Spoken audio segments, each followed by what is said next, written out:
Hello there, Michelle Short here, and I'm delighted to be joining you today for the Spellbinders Cutting Edge release. I have 3 clean and simple cards to share with you using the Cutting Edge project kit, but the sets can be purchased separately too. So let's get started with the first card here. I'm using the new Shapeabilities Kaleidoscope tile etched dies that come in the kit, but like I said, they can be purchased separately too. This is a set of 3 dies that can be layered up one on top of another to create a really pretty pattern, but you could definitely use them separately too if you wanted to, and you can again create lovely patterns with the different levels of the dies. So I'm using 3 shades of peachy orangey colours today. I'm using banana cream, peaches and cream, and orange creamsicle. So I'm using the Spellbinders Platinum 6 here to die cut those out, and I have the kind of top layer with the lighter colour and then going down towards the darker colour at the bottom. I've added some adhesive sheet onto the back of these just because they are quite intricate, and I find it a little bit easier to stick them down one on top of another using that adhesive sheet. So I've just cut those out, and then I'm using the Tool-and-One here just to poke them out. And then I'm going to poke out all of the little bits as well.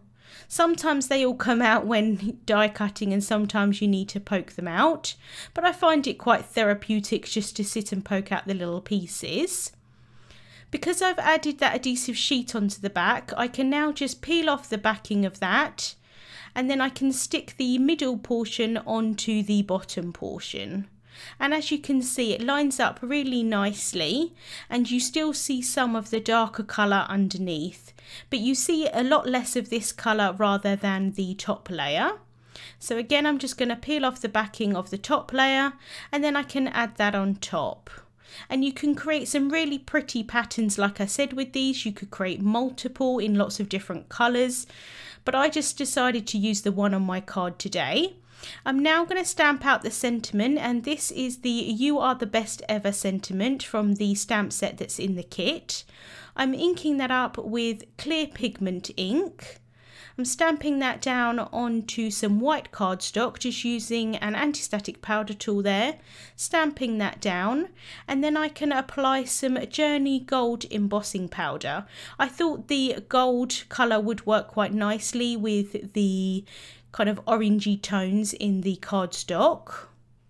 So just tapping off the excess there, and then I can heat set that until it's completely melted, and then I'm going to cut that down into a strip. Next, I'm taking the Nestabilities scored and pierced squares to etch dies. I'm just using the piercing ones for this, so it's not actually going to cut anything, but it's going to pierce some holes into the sort of sides of my card base here. And this card base is 4 3/4 inches by 4 3/4 inches. I thought it'd be nice to create a square card. So I'm just running that through the Platinum 6. And it's just going to give me that lovely piercing detail. I thought the little piercing would work quite nicely with the holes in the Kaleidoscope tile die. Next, I can remove the backing off of that bottom piece. I didn't necessarily need to add that onto this one because there's a bit more of a bigger area to add glue to, but it just made sense while I was doing them to add them all on. I wasn't sure here whether to add it in a diamond or in a square. I went with the diamond. I thought it was quite pretty. And then I'm going to add some foam squares onto the back of the sentiment piece here.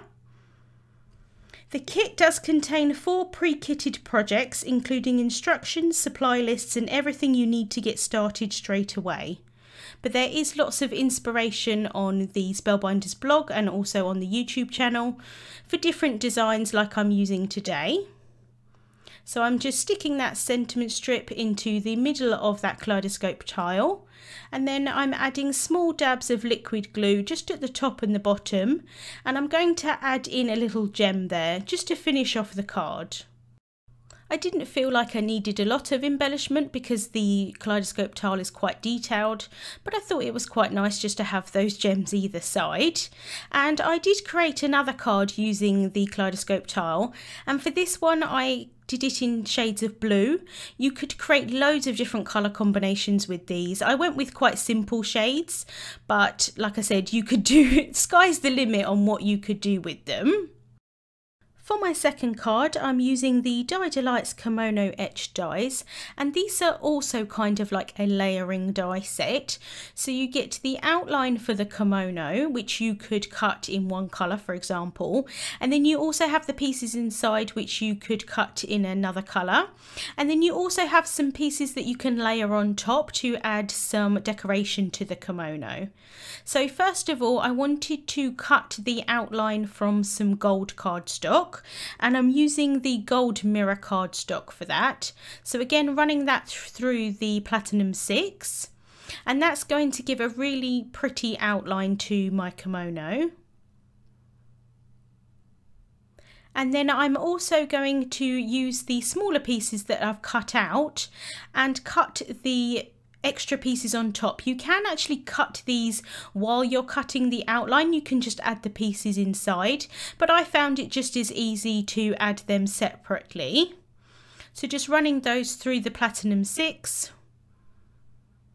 And I actually think that that looks really nice just on its own if you wanted to use the one colour, but because I'm going to layer them on top of each other, I am going to remove the pieces from the outside piece.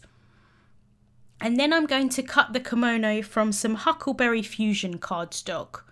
I thought it'd be nice to create the kimono in blue rather than the traditional red. So I'm going to add some inking onto the pieces of the kimono, and for this I'm using the FSJ Huckleberry Fusion ink. This is the same colour as the cardstock, but it just adds a little bit of definition to the pieces and just a little bit dimension so that they're not completely flat. Usually I would ink blend on my surface, but because some of the pieces are really tiny and they're a little bit difficult to hold, I've just added them temporarily onto a piece of scrap paper with some temporary adhesive, and that's just holding them in place while I add some ink to it. And then I'm just going to let those dry slightly before I add them to my card. So here's that outline piece, and I'm just adding really tiny dabs of the Journey Craft glue around the outside. And then I'm sticking that down onto some scrap white cardstock. I don't want to add it directly onto my card base at this point because I want to have the kimono hanging off the edge of my card base. But if you wanted to, you could just add it directly onto the card base, or if you were wanting to add it with foam tape, some dimension, you would want to probably back it with some cardstock as well. So that's what I'm doing here, and I'm just taking all of those inside pieces and added those into the kimono outline. It's just really nice, you kind of add them like puzzle pieces. Spellbinders will be releasing new product on the 10th of every month. Each release includes lots of video tutorials, beautiful projects, plus lots more. And as I mentioned, please do head over to the Spellbinders blog for lots more inspiration. So now I'm just adding those floral pieces on top. And I really love the gold against that kind of navy blue, or it's kind of a bit more of a bright blue, but it's a bit on the darker side, so really pretty against the gold. So just adding small dabs of the craft glue there, and I can just add that last one there on the top of the sleeve. Then because I want to, like I said, add this onto another card base, I am going to cut around the image here. I'm just being really careful to go up as far as I can against the die cutting lines, but not cut into them.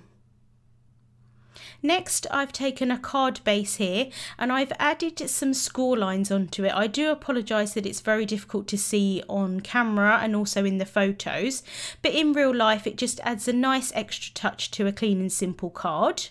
So I have my kimono here and I'm just adding that onto the card base, and like I said, I'm going to have it so that it's hanging off the edge. So my card base is 5.5 inches tall by 4 inches wide, so it will still fit in a standard size envelope. Next, I've taken the sentiment. This is the birthday wishes from the Everyday Sentiments 2 Glimmer plates, and I have foiled that onto white cardstock with gold foil. I thought the gold would look really pretty against the gold in the kimono. So I foiled that and then cut them down into strips, and I'm just adding some foam squares onto the back of those. I can remove the backings of the foam squares and then I can just place them down onto the card, and I'm going to add them at an angle. I thought it kind of mimicked the kimono being at an angle as well. So I've added the birthday there, and I can just complete the sentiment with the wishes. And then to finish off, I'm going to add some of the fashion gold embellishments that come in the kit. Just using the tool-and-one here just to place them down, and I'm going to place them around the sentiment. I had one of those days where my tool wasn't lifting up the pieces. It's just one of those days really. So just placing them down onto the card. And that's that card finished. Like I said, I really love the blue against the gold, and I think it's something a little bit different for kimonos, and I really love that floral detail on top. For my final card today, I thought it would be fun to create a circle shaped card. I'm using the Shapeabilities Sunday Dried Etched dies, which come in the kit or you can purchase separately. And this is again more of a layered die cutting set. So you've got the different elements to create a car, and then you also have some balloons that you could add the word happy into, and then the birthday there can fit on the back of the car, so you can have the balloon saying happy and then the car saying birthday. But what I thought I would do is go in a slightly different direction. Off screen I have layered up and created my little car here. I used the silver foil from the Sparkle Trio Speciality Pack, and that's the matte foil.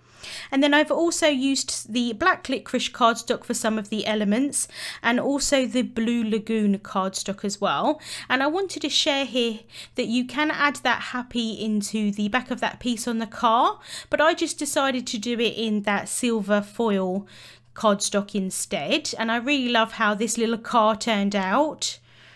It does take a little while to assemble it, but I just used the image on the back of the packaging to help me out. Next, I've cut 2 circles from the largest of the Nestabilities standard circle dies from some white cardstock, and then I've cut a small notch at the bottom of one and also a score line at the top, and this is so that I can create the shaper card base. I find it easier to create a hinge rather than cutting it as one card piece. Next, I've taken a piece of the Riverstone cardstock and I've cut that down to create a little road to put on my card base here. I thought it'd be fun to have the car on a road. So I've just cut that down and I'm going to add that onto the front, or what will be the front of the card base. So just using some tape runner here, and then I can add that onto the circle. Trying to make it as centre as possible, but I did really just eyeball this and I think it came out okay in the end. And then I've added small little pieces of white cardstock to use for the lines in the road. I'm not sure if everywhere in the world has them, but in the UK we do have lines in the middle of our roads. So I thought that would look quite nice. And then I can add my car on top so that it looks like they are driving down the road. So just adding some tape runner onto the back of that, and then I can stick that down in the middle. Just taking my time to try and get that as straight as possible. And then once I'm happy with the placement, I can press down. Then I'm going to take the outline balloon, so I'm not using the letters to create the word happy, I'm just using the separate balloon here, and I'm going to cut that from the silver glitter cardstock that's in the same Sparkle Trio Speciality paper pack that I used for the matte foil on the car. I've cut 2 balloons out, and then I've also cut some really thin strips of the black licorice cardstock, and I'm using those as strings for the balloons. I've added some foam pads onto the back of those, and I'm going to add a really tiny little dot of the craft glue just at the bottom there so that the strings can stick onto the bumper of the car, like they have added balloons onto the car to celebrate something. So just sticking those down, and I'm going to use an acrylic block just to hold down those strings. Before I assemble the card any further, I want to actually assemble the card base. So I'm adding some tape runner onto the top fold there, where the hinge is going to be on the card. And then I'm just adding a little bit of liquid glue as well, just to help me out in case I need to maneuver it a little bit. I'm using the grid lines on my mat here and just placing that piece there with the notch out, taking some memo tape and sticking that down to my mat just to make sure that it stays straight, and then I can add the front of the card base onto the back, just making sure to try and line that up so it's straight. And then before I stick down really well, I'm going to pick that up, remove the memo tape, and then I'm going to stand the card up just so that I can see from the front whether it's straight or not. And thankfully it was, so I'm going to push down onto that hinge, make sure that that's going to be really well stuck down, and then I can just manipulate the card, make sure that it opens. Next, for the sentiment, I'm taking the sentiment that reads "Let's Celebrate" from the Sweet Birthday Wishes stamp set, and I'm going to stamp that onto some white cardstock, and I'm going to ink up the stamp using Cave Black Squid ink. So just inking up that stamp, and then I can press down onto that white cardstock, and then I'm going to cut that into a strip. I've added some foam tape onto the back of the strip, just removing the backings of those foam pads, and then I can stick that down onto the card. And I thought that this sentiment worked really nicely for the image. I thought it'd work nicely if you wanted to celebrate that someone has passed their driving test, or also I think this would work quite nicely for a wedding card as well, if you just maybe change the sentiment, or I think the colours work really nicely for a wedding card as well. And I really love that a shaped card is just something a little bit different. I do like creating shaped cards occasionally. And that's my 3 cards finished for today. Thank you so much for joining me today for a look at the Cutting Edge project kit. Links to the supplies that I used will be in the description box as well as over on the blog, and I hope you have a wonderful day.